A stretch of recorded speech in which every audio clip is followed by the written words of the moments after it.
kjo energji, kjo protest, kjo frym nuk është para asnjëherë në Shqipëri. Nuk i ka thirrë partia, i ka thirrë Shqipëria.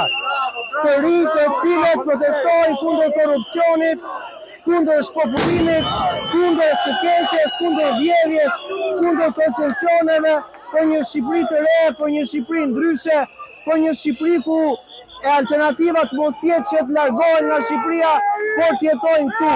Kërkojnë dorëheqjen e kryeministrit Edi Rama, janë kundër të gjithë klasës politike shqiptare. Janë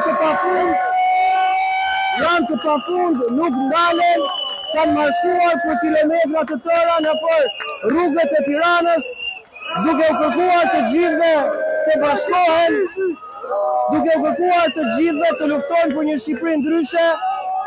I kërkojnë ndihmë diasporës, kërkojnë që diaspora të kthehet në Shqipëri, kërkojnë që diaspora të kthehet në Shqipëri kundër të gjithë kësaj çfarë po ndodh, e cilësojnë historike këtë çfarë po ndodh, kërkojnë që të jenë kundër oligarkisë, kundër politikës, kundër Edi Ramës, kundër të gjithë atyre personave të cilët e kanë kapur këtë vend dhe që nuk ndalen duke e shfrytzuar çdo pasuri tonën vetëm një grup njerëzish. Paktën është kjo ajo se çfarë po ndodh, teksa vijojnë të protestojnë, të marshojnë nëpër rrugët e Tiranës pafundësisht dhe për të shkuar tek sheshi Skënderbej.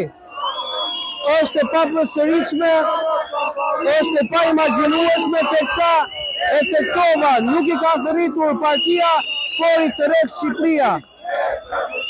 Nesër më shumë është thirrja e tyre teksa premtojnë se nuk do të ndalen. Është një brez i ri, i cili proteston, të cilët thonë se nuk ndalen. Kam 2 minuta 12 sekonda që regjistroj dhe ende nuk mbaron numri personave që janë në këtë marshim të pafundëm.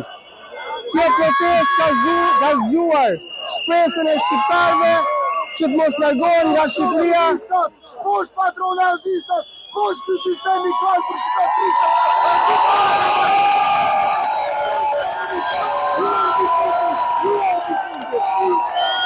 Është kjo çfarë po ndodh mes njerëzve të cilët protestojnë pafund, kërkojnë revolucion, kërkojnë një Shqipëri tjetër.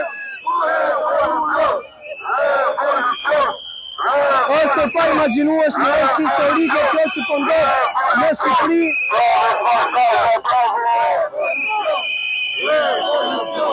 Është një brez i ri i cili nuk ka frikë askënd. Është një brez i ri i cili proteston. Është një brez i ri i cili proteston dhe kërkon një Shqipëri ndryshe.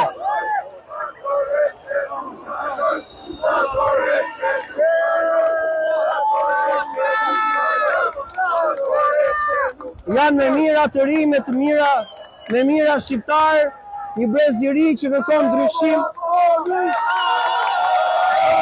Kërkon një ndryshim të madh për Shqipërinë ndryshe, për Shqipërinë pa hajdut, për Shqipërinë pa të korruptuar, për Shqipërinë ndryshe, për Shqipërinë e cila të jetë për shqiptarët dhe jo për hajdutët dhe ata që e kanë vjedhur për 36 vite. Shqipëri etike.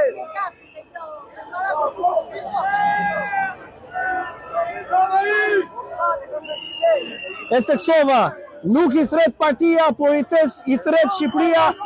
Kërkojnë ndihmën e diasporës që të bëhen sa më shumë dhe të arrëzojnë të që e cilësojnë si dorëheqjen, si kërkesën e tyre për dorëheqjen e kryeministrit Edi Rama.